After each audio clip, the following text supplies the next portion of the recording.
గురువుగారు అయితే మనం చూస్తున్నాం వేలాదిగా గణపతులు తరలి వస్తున్నారు, భారీగా భక్తజనం కూడా తరలి వస్తున్నారు. అయితే తెలుగు రాష్ట్రాల్లో ప్రతి ఊరిలోనూ అయితే గణనాథుల నిమజ్జనం జరుగుతూ ఉంటుంది. బట్ ప్రధానంగా భాగ్యనగరంలో ఉండే శోభయాత్రకే ఎందుకంత ప్రత్యేకత ఉందంటారు?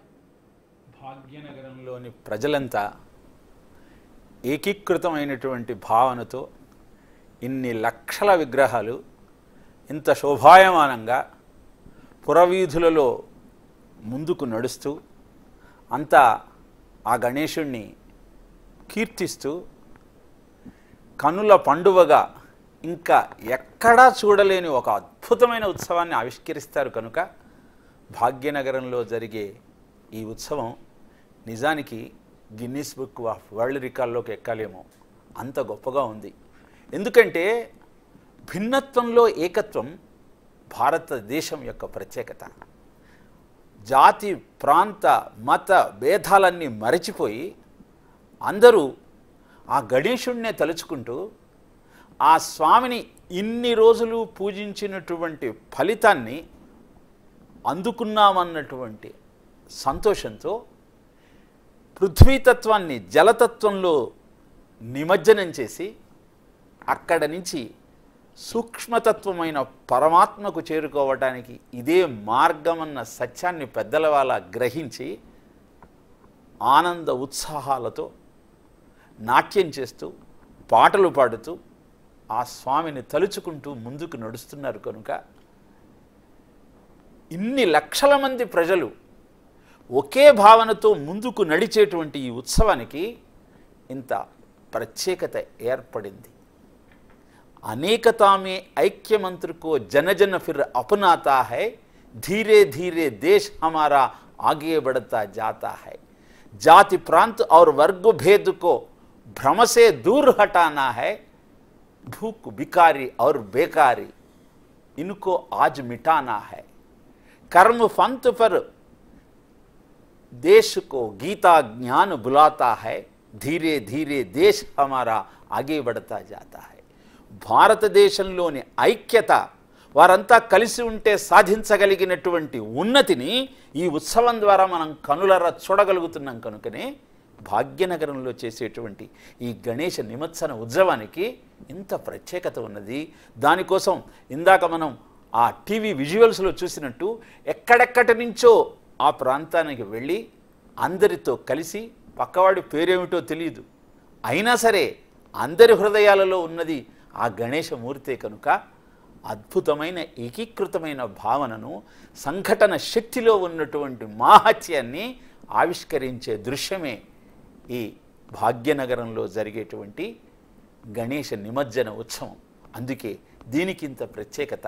నిజానికి ఇలాంటి ఉత్సవం బొంబాయిలోనూ జరుగుతుంది, ఇతర ప్రాంతాలలోనూ జరుగుతుంది. బాలగంగాధర్ తిలక్ గారి యొక్క ఆలోచన రూపమే ఈ గణేశ నిమజ్జన ఉత్సవం. నవరాత్రులు జరుపుకునేటువంటి సాంప్రదాయం పురాణాలలో మనకు కనబడుతున్నా, అనేక మంది దీన్ని జరుపుకున్న దృష్టాంతాలు ఉన్నా, వాళ్ళు కూడా ఇంత అద్భుతంగా జరుపుకోలేదేమో అని నాకు అనిపిస్తుంది వీళ్ళందరినీ చూస్తుంటే. ఇంత అద్భుతమైన ఉత్సవం ద్వారా మన ఐక్యతను, భారతదేశ పటిష్టతను ప్రపంచానికి చాటి చెప్పి అందరి కోసం ఒక్కరు, ఒక్కరి కోసం అందరూ అనేటువంటి మూల సూత్రాన్ని అవగతం చేసుకుంటూ పంచుకు తింటం భారతీయత, ఉంచుకు తింటం పాశ్చాత్యత, వచ్చినటువంటి ఆనందాన్ని అందరితో కలిపి పంచుకుంటూ లోకా సమస్త సుఖినో భవంతు అన్నటువంటి ఆర్షవాక్యాన్ని అణువణువున నింపుకున్నటువంటి భారతీయతను ఆవిష్కరిస్తూ అందరూ కలిసి ముందుకు నడుస్తున్న ఈ ఉత్సవం ప్రపంచంలోనే అత్యంత ప్రాధాన్యత, ప్రత్యేకత కలిగినటువంటి ఉత్సవం అని చెప్పటంలో ఎలాంటి అతిశయోక్తి లేదు. అందరిలో ఆ భావన పెరగాలి. అందరూ భారతదేశ ఔన్నత్యాన్ని కాపాడుకుంటూ మన దేవతామూర్తులను, మన వేద విజ్ఞానాన్ని, మన ఆలోచన స్రవంతిని అలా ముందుకు నడిపించుకుంటూ జీవితాన్ని ఆనందంగా గడపటానికి అవసరమైన ఇలాంటి ఉత్సవాలలో పాలు పంచుకుంటూ మేము భారతీయులము అన్న సత్యాన్ని ప్రపంచానికి చాటి చెప్పాలి. అసలు భా అంటే అర్థం జ్ఞానము, వెలుగు. రతము అంటే ఆసక్తి. జ్ఞానమునందు ఆసక్తి ఉన్నటువంటి భారతీయుడు ఆ జ్ఞానాన్ని నలుగురికి పంచటం కోసమే తన జీవితాన్ని వినియోగిస్తాడు. ఇలాంటి ఉత్సవాలను జరుపుతూ అందరికీ ఆ జ్ఞానాన్ని అందించే ప్రయత్నం చేస్తాడు. Faith faith faith in your self, faith faith faith in God is going to solve all your problems అంటాడు వివేకానంద. కాబట్టి నీ శక్తి మీద నీ ఆత్మవిశ్వాసాన్ని పెంపొందించుకుంటూ ఆ శక్తి, బుద్ధి, ఆలోచన సక్రమమైన మార్గంలో నడవాలన్న సంకల్పంతో సిద్ధి బుద్ధికి భర్త అయ్యి ఆ రెండింటినీ నీకు అందించేటువంటి ఆ గణేశుడికి క్షేమము లాభము అన్న పుత్రుడిలాగా మన జీవితాన్ని మనం మలుసుకోగలిగితే ఆ క్షేమము లాభము రెండూ మన సొంతమవుతాయి. యోగక్షేమం వహామ్యహం అంటారు కృష్ణ పరమాత్మ భగవద్గీతలో. నీ యోగాన్ని క్షేమాన్ని నేనే. యోగానికి క్షేమానికి తేడా ఏమిటి అంటే, అప్పటిదాకా లేని కారు నువ్వు కొనుక్కుంటే అది వాహన యోగం. ఆ కారు నీతో ఉన్నంతకాలం ఎలాంటి ఉపద్రవము లేకుండా చక్కగా నీకు ఆనందాన్ని అందించగలిగితే అది క్షేమం.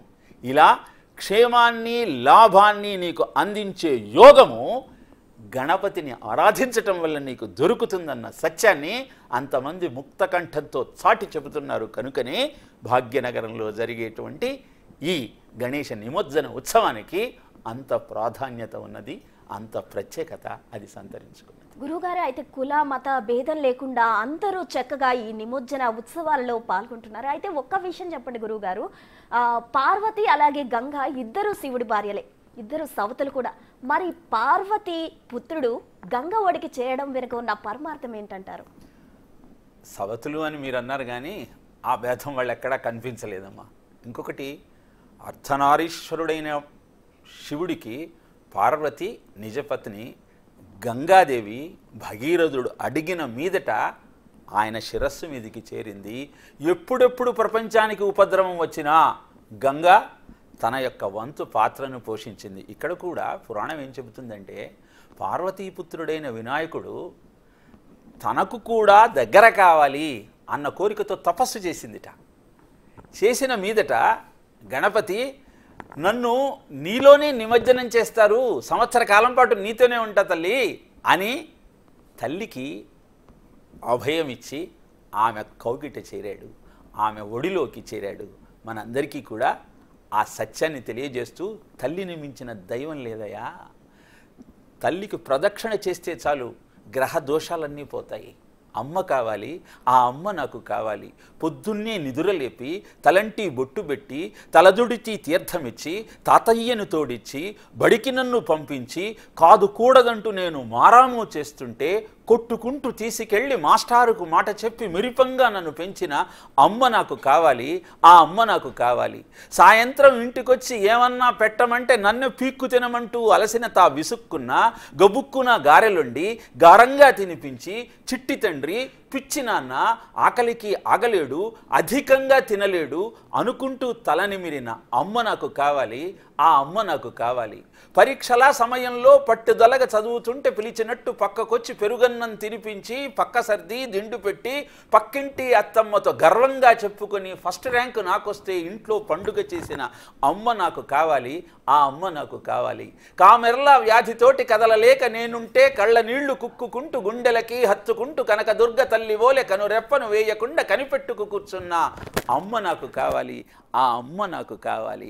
నాన్నగారు తిట్టారని అన్నం మీద నేనలిగి పంతంతో బిగిసిపోయి బింకంగా కూర్చుంటే అందరికీ వడ్డించి ఆపై నా దగ్గరకొచ్చి బుజ్జగించి బతిమిలాడి తను తినే అన్నాన్ని కొసరి కొసరి తినిపించి నా కళ్ళలో తృప్తి చూసి తన కడుపును నింపుకున్న అమ్మ నాకు కావాలి, ఆ అమ్మ నాకు కావాలి అన్నటువంటి అభిప్రాయాన్ని గణేశుడు గంగలో తనను తాను నిమజ్జనం చేసుకుంటూ అమ్మా నేను నీ వెంటే ఉన్నానమ్మా అన్న సత్యాన్ని మనకు తెలియజేస్తున్నాడు. అందుకే పురాణ కథలు అనేకమైనటువంటి విధాలుగా అనేకమైన భాష్యాలతో ఆవిష్కరింపబడుతున్న అసలు సత్యం ఇదే. గంగలోకి వినాయకుడు చేరటం వెనకాల ఉన్న పురాణ రహస్యం ఇదైతే, మట్టిని నీళ్లల్లో కలుపుతూ పృథ్వీతత్వం జలతత్వంలోకి, జలతత్వం వాయుతత్వంలోకి, వాయుతత్వం అగ్నితత్వంలోకి, అగ్నితత్వం శబ్దతత్వంలోకి వెళ్ళి పరమాత్మను చేరుకోవటమే జీవుడి యొక్క అంతిమ లక్ష్యమని చెప్పటమే గణేశ నిమజ్జనంలోని ఆంతర్యం. ఇక లౌకికంగా చూస్తే వర్షాకాలంలో కలుషితమైన నీటిని సంస్కరించటం కోసం ఒండ్రు మట్టిని తీసుకువచ్చి వినాయక విగ్రహం చేసి దానిని 9 రోజులు అద్భుతంగా పూజించి ఏకవింశతి పత్రాణి పూజయామి అంటూ ఔషధీ గుణాలు కలిగినటువంటి వృక్షముల ఆకులన్నింటితోనూ వినాయకుడిని అర్చించి ఆ పత్రితో సహా ఆ మట్టి వినాయకుడిని నీటిలో కలిపినప్పుడు వర్షాకాలము నదులకు ప్రసూతి కాలమని చెప్పబడుతుంది. అవన్నీ తర్వాత మనం స్వీకరించాలి అంటే వాటిని శుద్ధి చెయ్యాలి.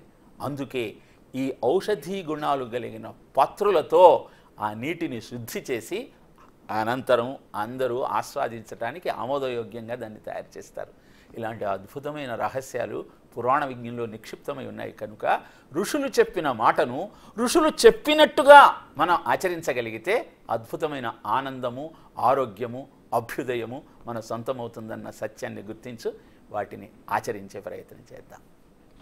గురువుగారు, అయితే ఈ నిమజ్జనాలకు వేలాదిగా గణపతులు తరలి వస్తున్న పరిస్థితి మనం చూస్తూ ఉన్నాం. అయితే బిగ్ టీవీ స్క్రీన్ పై కూడా మనం చాలా ఎక్స్క్లూజివ్గా కూడా చూసిన పరిస్థితి. అయితే ఇప్పుడు ఈ గణనాథులంతా గంగమ్మ వడికి చేరనున్నారు.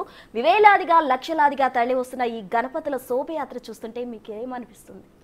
పురాణంలో ఎన్ని రకాల గణపతులు ఉన్నాయి అన్న ప్రశ్నకు సమాధానంగా 32 గణపతి మూర్తుల యొక్క విశిష్టతను తెలియజేశారు. బాల గణపతి, తరుణ గణపతి, శక్తి గణపతి, వీర గణపతి, క్షిప్ర గణపతి, రుణ విమోచక గణపతి, ధ్వజ గణపతి, వీర గణపతి, ఇలా 32 దేవతా గణపతుల అవతారాలను, వాటిని పూజించాల్సిన యంత్రాలను, మంత్రాలను, పెట్టాలైన నైవేద్యాలను వీటన్నింటినీ వివరించారు. కాశీకి పోతే అక్కడ 56 గణపతుల యొక్క విశిష్టత మనకు కనపడుతుంది. నిజానికి ఒక పాశ్చాత్య శాస్త్రవేత్త శక్తి స్థానాల గురించి పరిశోధన చేసి అవి ప్రపంచంలో ఎక్కడెక్కడ ఉన్నాయో మ్యాప్లో పాయింట్అవుట్ చేసుకొని కాశీ ప్రాంతంలో ఉన్నాయని తెలిసి ఆయన కాశీ క్షేత్రానికి వచ్చి బనారస్ హిందూ విశ్వవిద్యాలయంలో ముఖర్జీ అనేటువంటి ఒక అధ్యాపకుడిని కలిసి తన మ్యాప్ చూపించాడు. వెంటనే ఆ మ్యాప్ ఆధారంగా ఆ శక్తి క్షేత్రాలు ఎక్కడ ఉన్నాయి అని వాళ్ళు వెతికితే ఆశ్చర్యంగా 56 గణపతి దేవాలయాలు ఆ శక్తి క్షేత్రాలే అని వాళ్ళు నిరూపించగలిగారు. అప్పుడు ఆయన ఆశ్చర్యపోయాడు. ఏమిటి, భారతదేశంలో ఇంత గొప్ప విజ్ఞానం ఉన్నదా?